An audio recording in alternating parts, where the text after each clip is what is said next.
I spent my life savings on a train ticket to my daughter's wedding. 12 hours of pure excitement, clutching a box of family heirlooms I'd saved for her special day. I imagined her tears of joy when she saw me, the proud mother of the bride moment I'd dreamed of for years.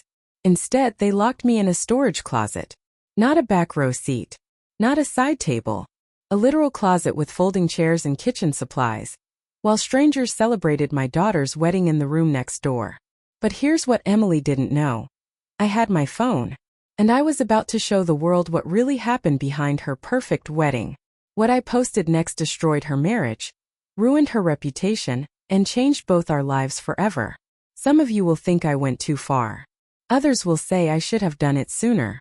But before you judge me, let me tell you exactly what happened on the day my daughter tried to erase me from her life, and how I made sure that was impossible.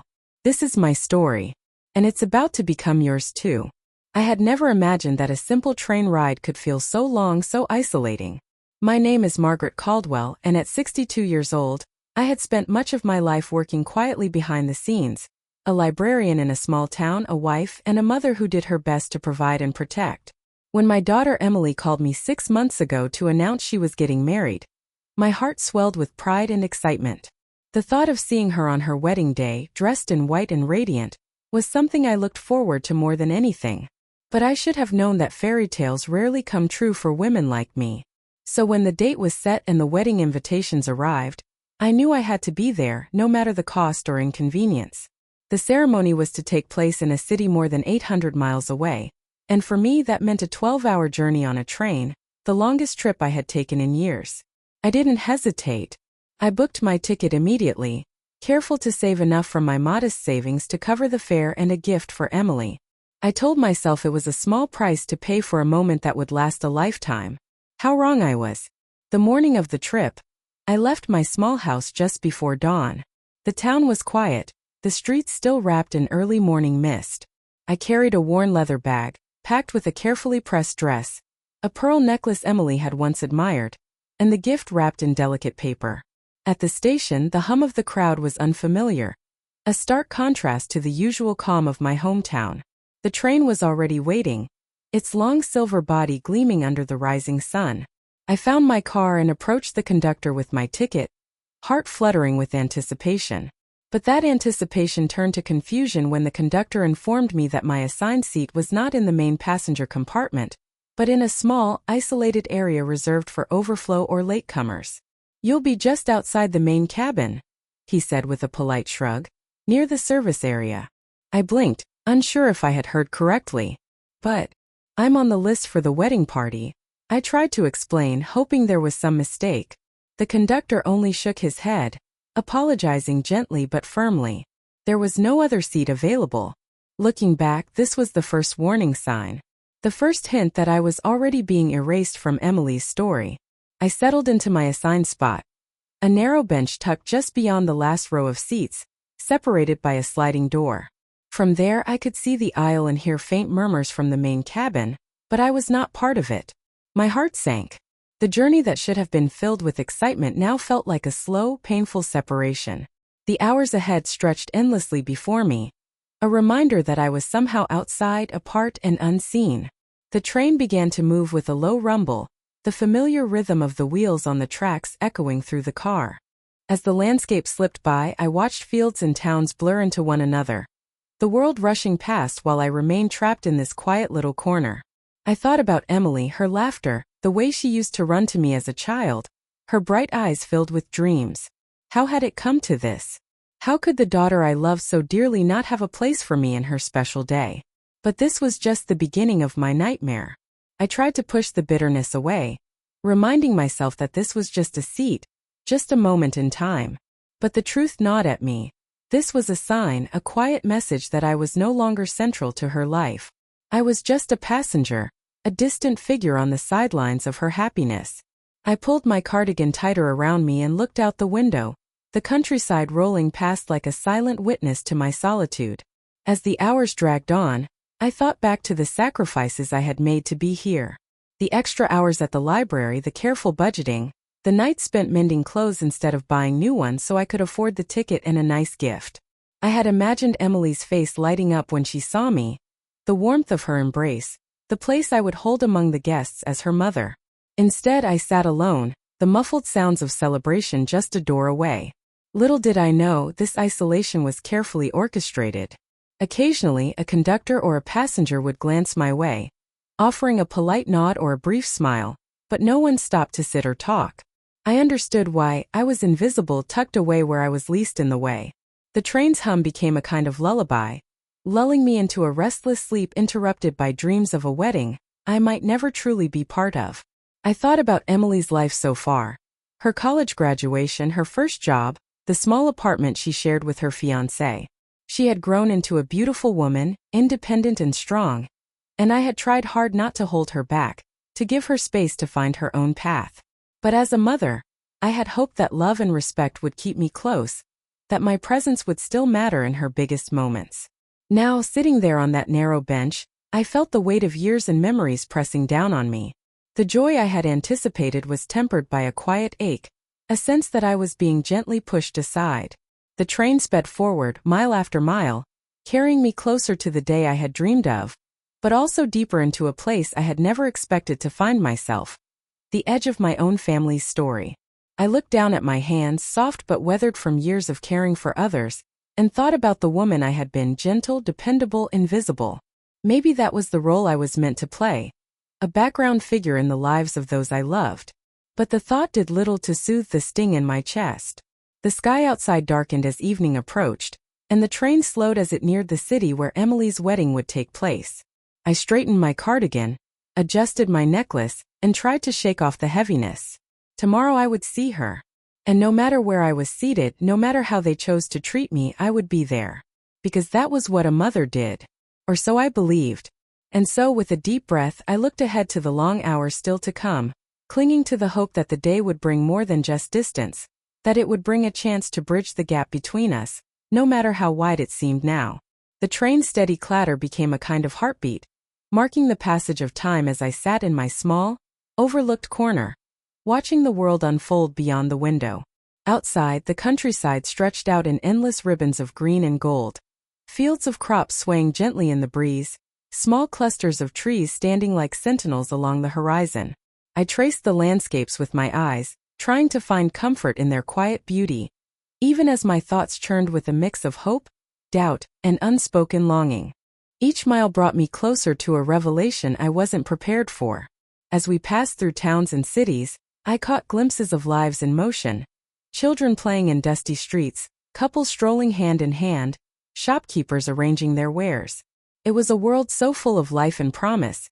Yet here I was, isolated in a seat that felt more like a holding cell than a place of passage. The other passengers, settled comfortably in their plush chairs, seemed part of a different world, one I was only passing through, not truly belonging to. I thought about Emily, her laughter echoing in my memory, the way she used to curl up beside me with a book when she was little. Those moments felt like a lifetime ago now, distant and fragile. Yet they fueled my resolve. This journey was more than just a physical crossing. It was a pilgrimage of a mother's love, a testament to the bonds that tie us even when time and distance threaten to unravel them. The train's rhythmic motion encouraged reflection. I remembered the small town where I had spent most of my life, a place where faces were familiar and days passed with a comforting routine. My work at the library had been fulfilling, helping others find the books and information they needed, organizing story times for children, and maintaining the quiet sanctuary of knowledge that served our community. Each day was a step toward creating a better future for Emily, opportunities one never had.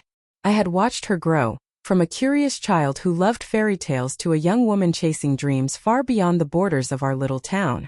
But somewhere along the way, I had become a character in someone else's story instead of the author of my own.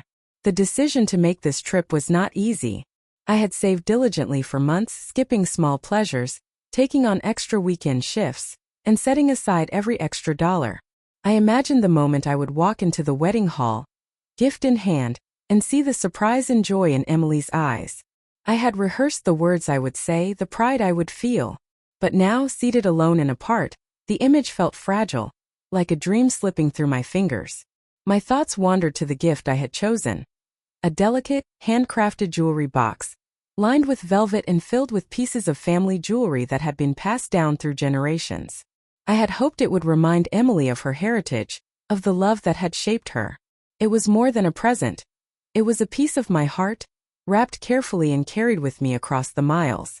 This gift would become my last desperate attempt to matter. Around me, the train car hummed with quiet conversations and the occasional laughter of families and friends traveling together. I heard snippets of stories, plans for weddings and reunions, moments of joy shared openly. I longed to be part of that, to feel the warmth of connection instead of the chill of exclusion. Yet, I understood the unspoken rules that seemed to place me outside the circle, an invisible border drawn between me and the celebration I had come so far to attend. As the train crossed rivers and climbed gentle hills, I found myself reflecting not just on the journey ahead, but on the journey behind, years of motherhood, sacrifices made in silence, the small victories and losses that define a life. I thought about the late nights I had stayed awake worrying about Emily's future, the times I had held her through disappointments, the quiet pride I felt watching her take her first steps toward independence. Despite the heavy weight in my chest, I held on to a quiet hope. Maybe once the train stopped and I stepped onto the platform, everything would change. Maybe Emily would see me, really see me, and welcome me into her new life. Maybe the distance between us was only temporary, a misunderstanding waiting to be healed. I was about to discover just how naive that hope was. The sun began its slow descent, casting long shadows across the fields and painting the sky in hues of orange and pink. The soft glow bathed the landscape in a gentle warmth, and for a moment, I allowed myself to believe in the possibility of renewal. The train's whistle pierced the evening air, a call to move forward, to keep going despite uncertainty. I pulled the jewelry box from my bag and ran my fingers over its smooth surface, feeling the intricate carvings and the weight of the treasures inside. It was a silent promise that no matter where this journey led, the love I carried for Emily was steadfast and true.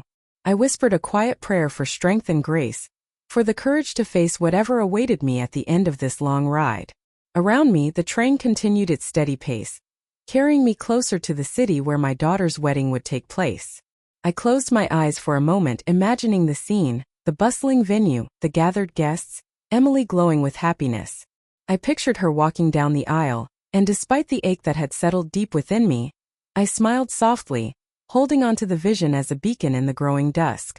The hours stretched on, the night deepened, and the landscape outside transformed into a shadowed mosaic of lights and darkness. Inside my small corner, I remained silent, a solitary figure caught between the past I cherished and the uncertain future that awaited. The train was more than just a mode of travel.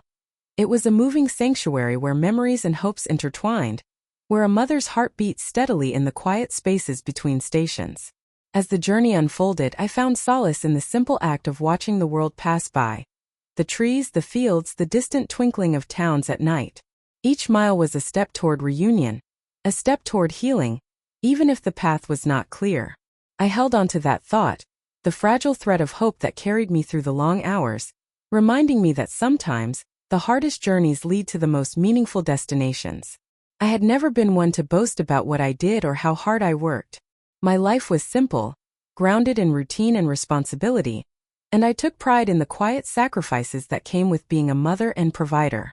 But as the hours stretched on during that long train ride, I found myself reflecting on all I had done to make this trip possible, all the ways I had prepared to be there for Emily, to show her that no matter where life took her, I would always be by her side. What I didn't realize was that my sacrifices were about to be thrown back in my face. The truth was, this trip was no small expense for me. I had spent months stretching every dollar, taking on extra weekend shifts at the library, organizing book sales and community events for additional income, and turning down offers for small luxuries I couldn't afford. I wanted to make sure I had enough not only for the train fare but also for a meaningful gift, something that would express my love and pride without needing words. I remembered those quiet Saturday mornings at the library, when I would arrive early to process returns and organize special events. The pay wasn't much, but every extra hour helped build a little cushion in my savings. I thought about the times I mended clothes instead of buying new ones, or made do with a simple meal at home rather than dining out, all so I could set aside money for this one trip. It wasn't easy, but it felt worth it. Every sacrifice was about to be rendered meaningless. More than the money, though, I saved up hope. Hope that Emily would see me not just as someone from her past, but as a woman who had given everything to support her dreams. I held on to the image of her smiling face when she opened my gift, the warmth in her eyes when she saw me walk through the door. I wanted to be part of that day. Not hidden away, not forgotten, but celebrated as her mother. I had carefully chosen the gift months before leaving. A delicate, handcrafted jewelry box, lined with deep blue velvet, filled with pieces of family jewelry that had been passed down through generations. My grandmother's cameo brooch, my mother's pearl earrings, and a delicate gold chain that had been worn by women in our family for decades. I had spent hours polishing each piece, selecting the ones that captured our family's history and love. Each item was a chapter of our shared heritage, a tangible reminder of the legacy that had shaped her. I wrapped it carefully, tying a silk ribbon around it, and placed it in my bag as a promise that, no matter what happened, I had come prepared with my heart in hand. Sometimes, as the train rolled on, I would take the box out and trace my fingers over its smooth surface, feeling the intricate carvings and the memories pressed inside. It was a comfort, a connection to the past, and a hope for the future. I wondered if Emily would understand the meaning behind it, if she would realize that this was more than just a gift, but a bridge between us. Soon I would discover that bridges can be burned as easily as they're built. Yet, beneath that hope, there was a quiet fear I tried not to acknowledge. What if my presence wasn't welcomed? What if the years and distance had created a gap too wide to cross? I tried to push those thoughts away, focusing instead on the joy I imagined we would share. I told myself that love always finds a way, that the bonds of family can outlast time and change. I thought about the times Emily and I talked on the phone, the fleeting moments when our conversations brushed against the realities of our lives. She was busy building her own world, and I was proud of her independence even as I missed the closeness we once had. I remembered her voice, warm and eager, but sometimes distant, as if she was already stepping into a new chapter without me fully in it. Still, I convinced myself that the wedding was a chance to reconnect, to remind her that no matter how far she went or how much she changed, I was there, quietly cheering her on, ready to stand beside her. The sacrifice of time and money was nothing compared to the hope that this day would rekindle what distance had dimmed. As the train sped forward, I reflected on the many small choices that had led me here. The evenings spent balancing the household budget, the mornings preparing simple but loving meals, the weekends spent organizing the house so it would be a place Emily was proud to call home. Every moment was part of the same story, a story of love expressed in actions rather than words. I thought about my husband, who had passed away years ago. He had been the strength of our family, the one who made us all feel safe and loved. Since his passing, I had taken on the role of both mother and father, trying to fill the gaps with gentle hands and a patient heart. It had not always been easy, and sometimes I worried I wasn't enough. But I hoped that Emily knew how deeply she was loved, even if I didn't always say it aloud. None of that would matter when I reached my destination. The train's rhythmic clatter seemed to echo the steady pulse of my commitment. Each mile brought me closer to the wedding, to the moment when I could finally show Emily that the sacrifices I made were not burdens, but acts of love.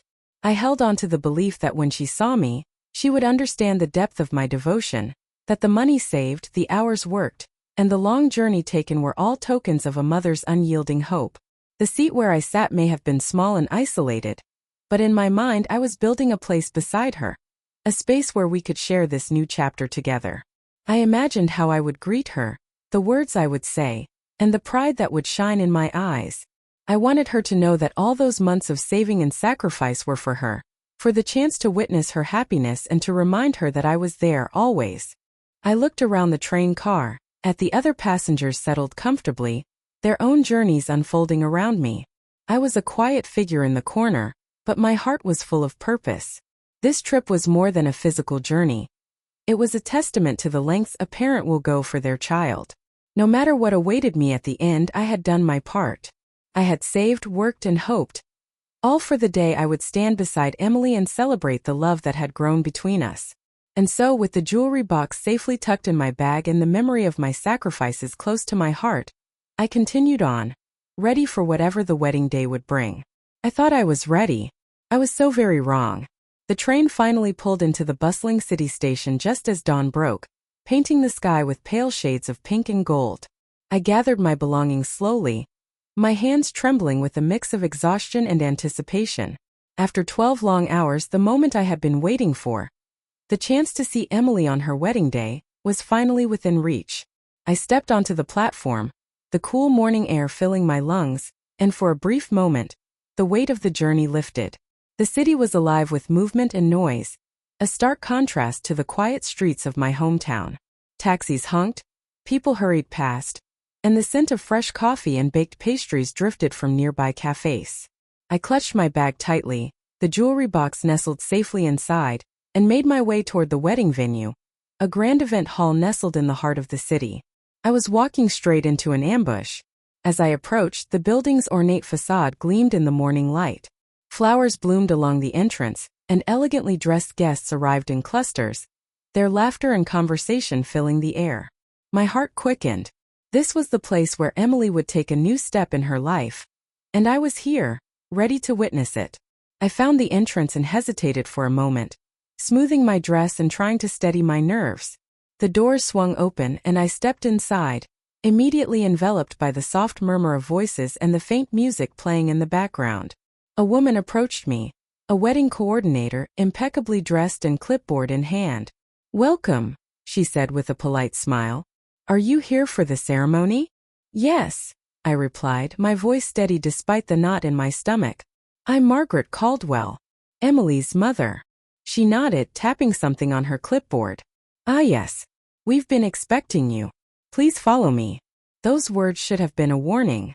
I followed her through a series of hallways and past bustling staff preparing for the event. The excitement in the air was palpable, but a quiet tension began to settle over me as I realized we were not heading toward the main hall where guests were gathering. Instead, the coordinator led me to a small, cramped room near the service area. The walls were bare, the lighting harsh and uninviting. "This will be your seat for the ceremony," she said, gesturing to a folding chair squeezed between a stack of unused chairs and a door that led to the kitchen. "It's just outside the main room, so you'll be able to hear everything clearly." The words hit me like a physical blow. I blinked, my heart sinking. "Outside the main room?" I echoed, struggling to mask the hurt in my voice. "But I'm Emily's mother. Shouldn't I be seated with the family?" The coordinator's smile didn't waver. "I understand, ma'am, but the seating arrangements have been carefully planned. There's limited space, and we had to accommodate several guests and family members. This spot was reserved for you to avoid overcrowding. This was no accident. This was deliberate." I looked around the small space, the air stale and the view limited to a narrow corridor. The sounds of laughter and music filtered through the door, but I was separated from it all. It felt like a barrier had been placed between me and the celebration, a silent message that I was not quite welcome. I wanted to protest, to demand a place among the other guests, but the polite firmness in the coordinator's tone left little room for argument. I nodded slowly, swallowing the lump rising in my throat. "Thank you," I said quietly, taking the seat and trying to steady my breathing. As I sat there, the reality of the situation settled heavily on my shoulders. The journey, the sacrifices, the hope, they all felt suddenly fragile, as if the distance between Emily and me had grown wider than I had imagined. I was here, yes, but not where I had dreamed, not where I had believed a mother's place would be. I glanced around the small room, noticing the scuffed walls and the stacks of chairs that seemed to crowd the space. Behind me, a door led to the kitchen, and occasionally, the clatter of dishes and the murmur of staff drifted past. It was a far cry from the warmth and dignity I had envisioned. Through the door to the main hall, I could see glimpses of guests arriving, their dresses flowing and suits sharp, their faces bright with happiness. I heard the soft murmur of conversations, the clinking of glasses, the occasional burst of laughter. The wedding was beginning without me in the center of it. And that's when I realized this wasn't a mistake. It was a message. I reached into my bag and felt the jewelry box there. A small comfort, a reminder of the love and memories we shared. But even that felt distant now, as if the distance between us had been sealed not just by miles, but by choices made without me. The minutes stretched into an hour, and I remained seated, watching from the sidelines as the ceremony unfolded. I felt invisible, a ghost in the room, acknowledged only by the occasional glance from staff or caterers. The joy of the day was real, but it was not shared with me. I thought about Emily, how she might be feeling at that moment, surrounded by friends and family, radiant in her gown. I wondered if she knew where I was, if she had chosen this arrangement or if it was the doing of others. My heart ached with a mixture of confusion, hurt, and a desperate hope that this was only temporary. As the ceremony continued, I tried to focus on the music, the vows, the promises being made. But the separation was tangible, a barrier I could not cross. The joyful celebration felt like a distant echo, and I was left with the quiet hum of the kitchen staff and the sterile walls around me. I wanted to reach out to be part of the moment, but I was trapped in this small, overlooked space. The weight of exclusion pressed down on me, heavier than the long journey or the sacrifices I had made. It was not just a seat outside the main room. It was a seat outside the story I had hoped to share. And yet, even in that room, surrounded by the noise of preparation and the scent of food, I held on to the hope that this day was not the end of our story, that somehow amidst the distance and the silence, there would be a chance to bridge the gap, to be seen, to be heard, to be part of Emily's life once again. But first I had to find my voice. The door to the kitchen swung open again, the scent of freshly arranged flowers mingling with the faint hum of chatter from the main hall. I sat in my cramped corner, the folding chair creaking beneath me, and tried to steady my breath. The reality I faced was sharper than any disappointment I had ever known. I was the mother of the bride, yet here I was, hidden away, sidelined, a mere afterthought in the event meant to celebrate my daughter's new beginning. This was about to become the longest day of my life. I mustered the courage to stand when the coordinator approached again, clipboard in hand. "Mrs. Caldwell," she said politely, "Emily asked me to remind you about the timing of the reception. You'll be escorted in when appropriate." Her tone was businesslike, devoid of warmth. "I see," I replied, my voice steady though my heart pounded. "May I speak to Emily for a moment? Just to understand why I've been asked to wait here." She hesitated, glancing toward the hallway leading to the main hall. "I'm sorry, ma'am. Emily has a very full schedule today, and the seating plan is final. I'm afraid that's all I can say." I nodded, swallowing the lump in my throat. "Thank you." The dismissal was complete. I sank back into the chair, the weight of her words settling over me. A part of me wanted to believe this was a misunderstanding, that Emily had not been fully aware of where I'd be placed. But the cold efficiency with which I was managed told a different story. I was an inconvenience, a shadow lurking beyond the festivities, not the honored guest I had imagined. Minutes felt like hours as I sat alone, the muffled sounds of the wedding drifting through the closed door. Laughter, the clinking of glasses, the whispers of shared secrets. All reminders of a world I was locked outside. My eyes stung, but I refused to let the tears fall. I was a woman who had worked hard, loved deeply, and sacrificed quietly. I deserved more than this.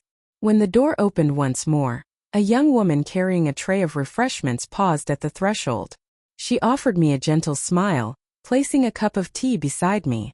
"Here," she said softly. "It's been a long day." Her kindness was a small light in the grayness of my isolation. "Thank you," I managed, surprised by the warmth in her eyes. She lingered for a moment, then said, "Families can be complicated, but you're here and that means something. At least someone recognized I existed." Her words touched something deep within me. I realized then that I was not completely invisible, not to everyone. That small act of compassion rekindled a flicker of dignity I thought had been extinguished.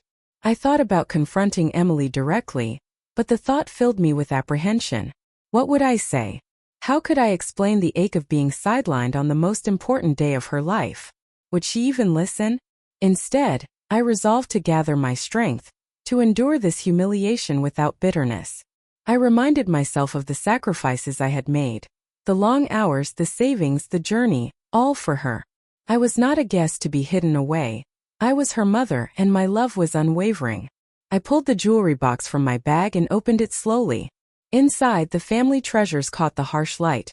My grandmother's cameo brooch, my mother's pearl earrings, the delicate gold chain that had been worn by women in our family for decades. Each piece was a testament to the bond one cherished, a bond that even today's distance could not sever. As the ceremony continued beyond the door, I made a silent vow. I would not disappear into the shadows.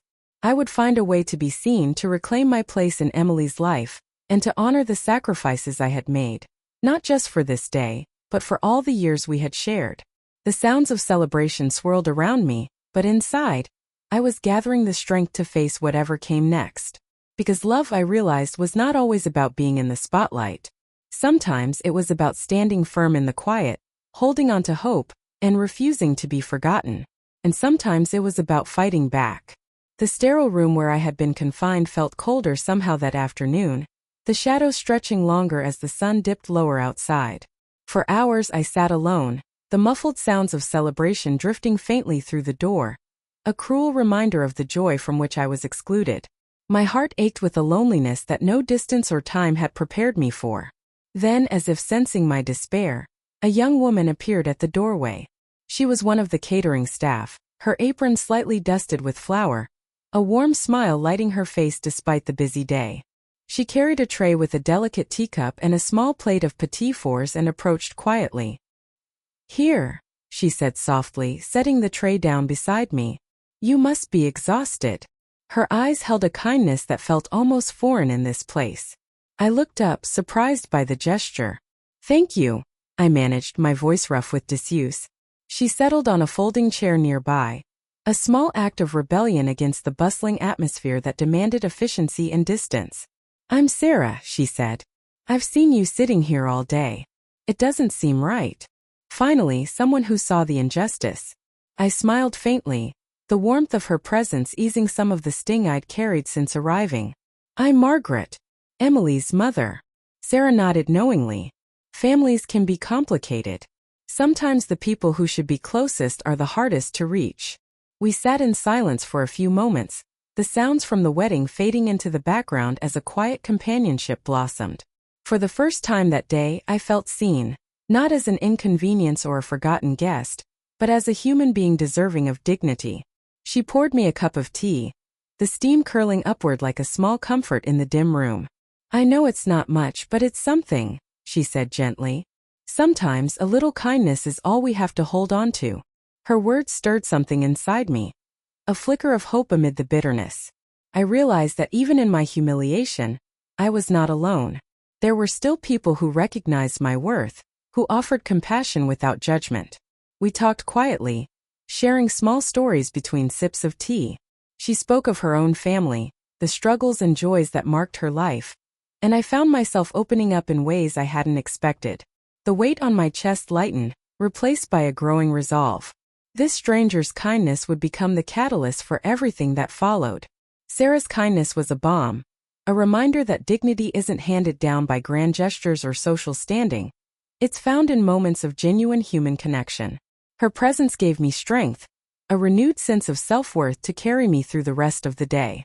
As the evening approached, I felt a quiet determination settle within me. I would not let this day's pain define me or diminish the love I held for Emily. Instead, I would use this moment of kindness as a foundation to rebuild, to find a way back into her life on my own terms. When Sarah finally rose to return to her duties, she gave me a small, encouraging smile. "Remember, Mrs. Caldwell, sometimes strength is found in the quietest moments." I nodded, gratitude welling in my chest. As the door closed behind her, I sat back, the warmth of the tea still lingering in my hands, and allowed myself to believe that even in the darkest corners, light could be found. And that's when I decided to shine a light on the truth. The kindness Sarah showed me that day stayed with me long after she returned to her duties, a quiet ember of warmth amid the cold reality of my situation. Sitting in that cramped room, I realized that I could no longer be a silent witness to my own exclusion. If I was to reclaim my dignity and my place in Emily's life, I had to find a way to tell my story. Not just to her but to the world. My phone was tucked away in my purse, a small window to a larger audience beyond these walls. I pulled it out and hesitated for a moment, fingers trembling as I unlocked the screen. The thought of sharing my experience felt both terrifying and liberating. What if people saw me as a victim? What if they thought I was making a fuss over nothing? But deep down, I knew that silence was the enemy of truth. This moment would change everything. I began to record, capturing the stark contrast between the vibrant celebration just beyond the door and the isolation of the space where I sat. The camera lens revealed the peeling paint on the walls, the folding chair pressed against a stack of unused furniture, and the narrow corridor that separated me from the wedding party. I spoke softly, my voice steady but filled with emotion, describing the sacrifices I had made to be there, and the heartbreak of being hidden away. "My name is Margaret Caldwell," I began, my voice barely above a whisper. "I'm sitting in what amounts to a storage closet at my daughter's wedding. I traveled 12 hours by train, saved for months, and brought family heirlooms to celebrate this day. But apparently, there's no room for me in Emily's new life." I took photographs as well. The invitation to the wedding, my carefully wrapped gift, the jewelry box filled with family treasures that were now so painfully distant. Each image was a piece of my truth, a testament to the love and effort that had brought me here. As I compiled the images and videos, I crafted a message to accompany them. I wrote honestly about the journey, the long train ride, the savings, the hope, and the crushing reality of being relegated to the margins. I expressed my feelings not with anger, but with the quiet dignity of a mother who had given everything for her daughter's happiness. I had no idea what I was unleashing. "I don't share this for pity," I wrote. "I share it because love should never be invisible. Because mothers who sacrifice everything deserve more than to be hidden away like an embarrassment. Because sometimes the people we love most forget where they came from."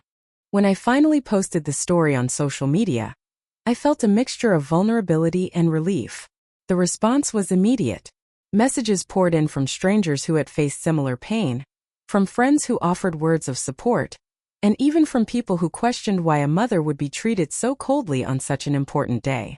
The post sparked conversations about family, respect, and the often unseen struggles of aging mothers. It touched a nerve, resonating with many who had felt sidelined or forgotten by their own loved ones. I watched as the story spread, a ripple of awareness that reached far beyond the walls of that wedding venue. Within hours, my quiet pain had become a public reckoning. Comments flooded in. "This breaks my heart. How could a daughter do this to her own mother? I'm calling my mom right now. This is a wake-up call. This woman raised her daughter with such love, and this is how she's repaid? Emily should be ashamed of herself." Amid the flood of comments and messages, one notification stood out. A message from Emily herself. Her words were hesitant, tinged with regret and confusion. She asked to talk, to understand what had happened, and to find a way to make things right. I read her message slowly, the weight of it settling in my chest. The path ahead would not be easy, but for the first time since the journey began, I felt a glimmer of hope that reconciliation was possible. In the quiet after the storm of emotions, I found strength. I was no longer invisible, no longer a silent victim. My story was out there, and with it came the chance to rebuild, to be seen and heard on my own terms. The day had been painful, but it had also been a turning point. And as I prepared to face whatever came next, I knew that I would carry with me the dignity that no one could take away. The dignity of a mother who loved fiercely and refused to be forgotten. But the real consequences were just beginning. The moment I pressed post, a wave of apprehension washed over me. Sharing my story, the pain of being sidelined on Emily's wedding day, the sacrifices I'd made, the loneliness I'd endured, felt like laying my soul bare for the world to see. Yet, as the hours passed, I watched the response unfold in ways I hadn't expected. Messages flooded in, many from strangers who had experienced similar heartbreaks. They shared stories of being forgotten by their own children, of feeling invisible at family gatherings, and of the quiet wounds that rarely find a voice. Some offered words of sympathy. Others sent encouragement, telling me I had shown courage by speaking out. The response was overwhelming. "I haven't spoken to my mother in 2 years because of my husband's family. Your story made me realize what I've done. My mom sacrificed everything for me. She deserves better than what I've given her. This could be my mother in a few years.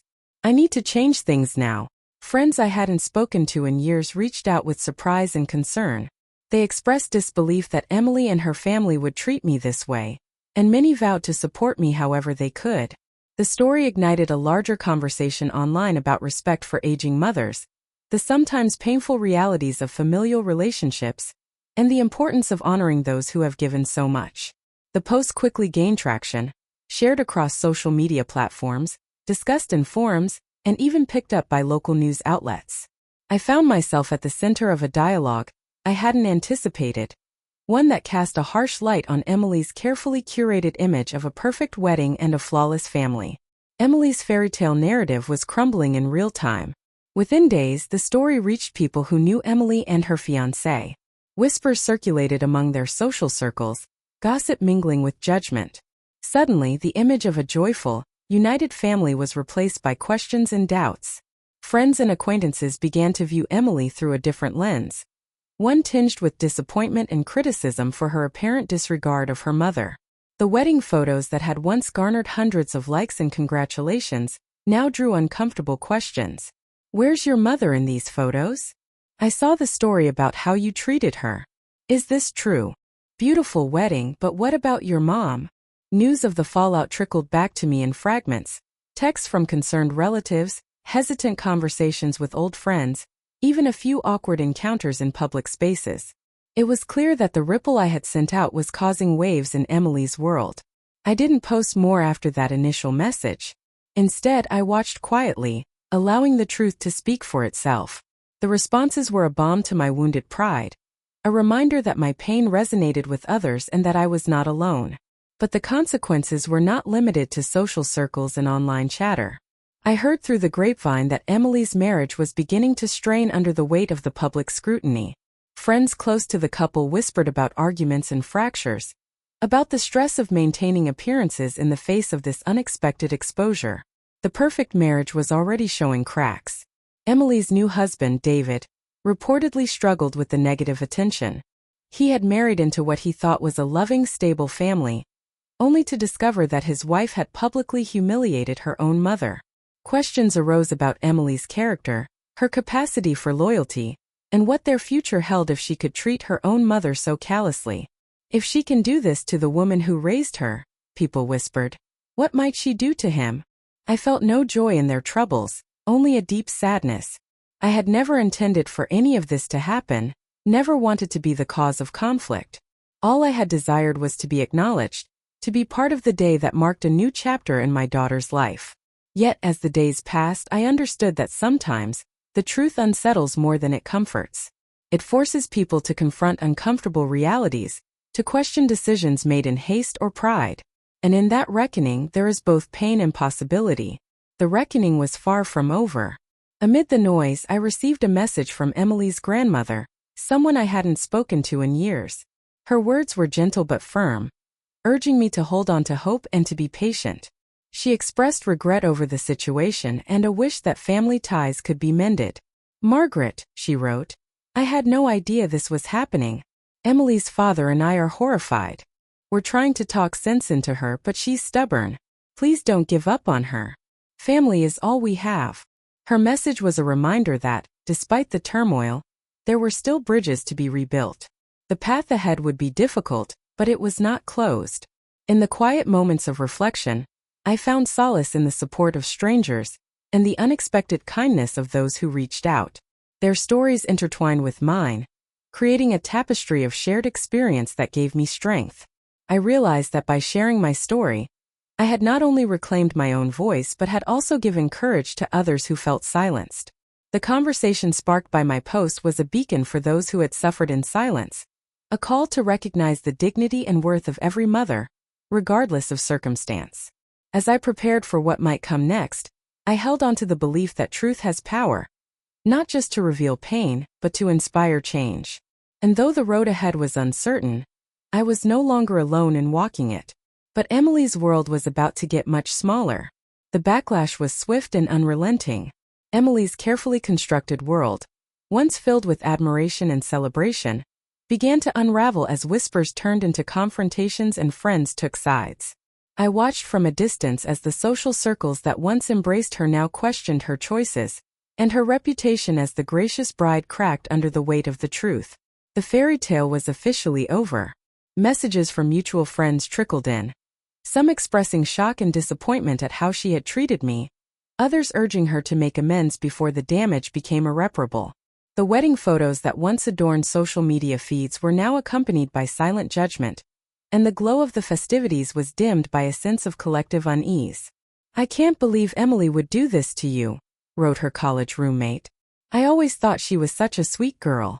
This changes everything. The whole family is talking about it," came a message from a cousin. "Aunt Ruth is furious. She's saying Emily's become someone she doesn't recognize." Emily's marriage, once a beacon of hope and happiness, bore the strain of this unexpected exposure. Rumors of arguments and tension between her and her new husband reached my ears. Whispers of disagreements over how to handle the fallout, of private moments filled with doubt and regret. It was painful to imagine her grappling with the consequences of decisions I wished she had never made. David was asking questions Emily couldn't answer. "How could you do this to your own mother?" he reportedly asked during one heated exchange. "What does this say about the kind of person you are?" The honeymoon period of their marriage was cut short by the harsh reality of public scrutiny. Wedding gifts were returned with embarrassed apologies from guests, who no longer wanted to be associated with the couple. Invitations to social events dried up as people distanced themselves from the controversy. Despite the turmoil, I never wished harm upon her or her marriage. My heart ached for the daughter I had raised, the young woman whose happiness I had long hoped to protect. But I also recognized that respect and inclusion were not optional. They were the foundation of any family, especially one embarking on a new chapter.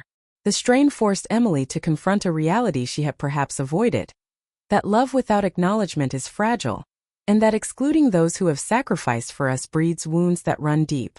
The silence between us grew heavier, filled with unspoken words and missed opportunities. Then came the message that changed everything. I received a tentative message from Emily one evening, her words cautious and tinged with remorse. She asked if we could talk, to clear the air and begin the difficult work of reconciliation. It was a small opening, a fragile thread of hope in a tangled web of hurt. "Mom," she wrote, "I know I've hurt you badly. I know I've made mistakes. Can we please talk? I want to understand what happened and how to fix this. I miss you." I responded with the patience and grace I had hoped to embody for so long, expressing my willingness to listen and to rebuild piece by piece. The road ahead would not be easy, but it was necessary. The conversation would be harder than either of us imagined. When we finally spoke, Emily's voice was small, broken. "I don't know what I was thinking," she admitted. David's family.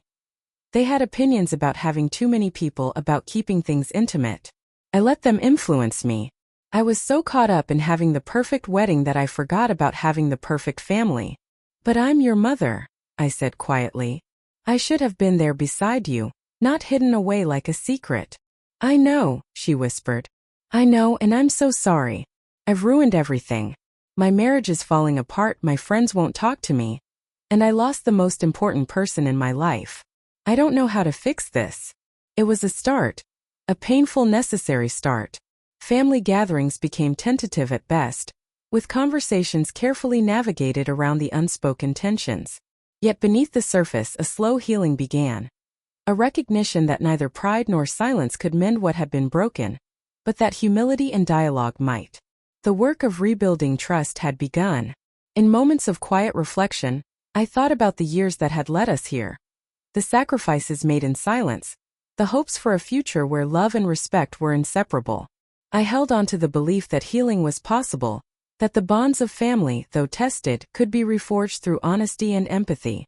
The experience left me changed, more aware of the fragile dynamics that shape our relationships, more determined to stand firm in my worth, and more hopeful that love, when nurtured with care, could overcome even the deepest wounds. As I navigated the delicate path of rebuilding trust, I carried with me the lessons learned from pain and exclusion. I was ready to face the challenges ahead, not as a forgotten figure relegated to the sidelines, but as a mother who had reclaimed her voice and her place in the story of her family. But the real work was just beginning. I returned home carrying more than just the worn leather jewelry box and the small, carefully wrapped gift. I carried a renewed sense of self, forged through the trials of that day and the days that followed. The journey to Emily's wedding had been long, painful, and humbling, but it had also awakened something in me. A quiet strength I hadn't fully recognized before. I was no longer the same woman who had left on that train. Back in my modest house, the familiar creak of the wooden floorboards and the scent of lavender sachets and old books welcomed me. The garden outside was beginning to bloom, a testament to seasons of care and patience. As I settled into my favorite chair by the window, I reflected on the journey. Not just the miles traveled by train, but the emotional path I had walked. I was proud, not because I had been seen at the wedding or even because of the sacrifices I had made, but because I had stood up for myself when I could have easily faded away. I had refused to be invisible or diminished. Sharing my story had changed the narrative, not just for me, but for others who had faced similar neglect. The world outside my window was vast, but my place within it felt more secure. I realized that dignity is not granted by others. It is something we claim for ourselves, through the courage to speak, to confront, and to demand respect. My worth was not tied to a seat at a wedding or the approval of others. It was inherent, rooted in decades of love, sacrifice, and unwavering presence. The letters and messages kept coming. Every day brought new correspondence from strangers who had been touched by my story. Mothers who had found the courage to speak up to their own children. Adult children who had reached out to parents they had been neglecting. Social workers who asked to share my story in their programs about family dynamics. "Your story saved my relationship with my mother," one woman wrote. "I didn't realize how I'd been pushing her away. I'm a social worker, and I've shared your story with families struggling with similar issues. It's opened so many important conversations." Though Emily and I still had much to mend, I was no longer waiting in silence. Our conversations, tentative and fragile as they were, held the promise of healing. I understood now that relationships require effort from both sides. A willingness to listen, to forgive, and to rebuild trust piece by piece. The healing process was slow but steady. Emily began calling more regularly, her voice still carrying the weight of regret, but also something new, hope. She spoke of the changes she was making, the counseling she had started, the difficult conversations she was having with David about family priorities. "I'm learning that a perfect wedding means nothing if you damage the relationships that truly matter," she told me during one of our calls. "I want to be better, Mom. I want to be the daughter you deserve." In the quiet of my home, I hung a framed photograph Marcus, the wedding photographer, had sent me. A candid shot taken during the ceremony, capturing a moment when I looked out toward the distant crowd with a mix of sorrow and quiet determination. It was a reminder of the strength I had found in vulnerability, a testament to the resilience of a mother's love. Emily's marriage, strained under the weight of truth and public scrutiny, was a reminder that appearances can be deceiving, and that the foundation of any relationship must be built on honesty and respect. While their journey was unfolding without me, I chose to focus on my own path, one of peace, dignity, and self-respect. But there was still work to be done. David, to his credit, reached out to me personally. His message was brief but heartfelt. "Mrs. Caldwell, I want you to know that I had no idea about the seating arrangements. If I had known, I would have insisted you sit with the family. Emily and I are working through this, and I hope you'll give us a chance to make things right." It was a small gesture, but it meant more than he could know. It showed me that not everyone in Emily's new life had forgotten the importance of family. I continued to tend my garden, nurture friendships, and cherish the moments of quiet joy that life offered. The lessons of that day remained with me. That love is not about grand gestures or perfect ceremonies, but about presence, acknowledgement, and the courage to stand tall when faced with rejection. The jewelry box still sat on my dresser, waiting. As the seasons changed, so did I, rooted in the knowledge that true grace is defined not by wealth or status, but by character and integrity. I had reclaimed my voice and my place in Emily's story, and though the road ahead was uncertain, I faced it with a heart strengthened by experience and an unshakable sense of who I was. The family heirlooms in their velvet-lined box remained a symbol of hope. Perhaps one day, when Emily was ready, truly ready, I would present them to her. But it would be when she understood their meaning, when she appreciated the legacy of strong women who had come before her, and when she was prepared to honor that legacy in her own life. That day hadn't come yet, but I believed it would. In the end, the wedding was not the culmination of my journey, but a turning point. A moment when I chose to honor myself and the love I carried. And in that choice I found my legacy. A quiet but unbreakable strength that would endure long after the fleeting moments of celebration faded. The story didn't end with reconciliation or a perfect reunion. It ended with something more valuable. The knowledge that I had found my voice, reclaimed my dignity, and inspired others to do the same. The train ride to Emily's wedding had been the longest journey of my life, but it had also been the most important. Because sometimes the journey to find yourself begins with refusing to be invisible.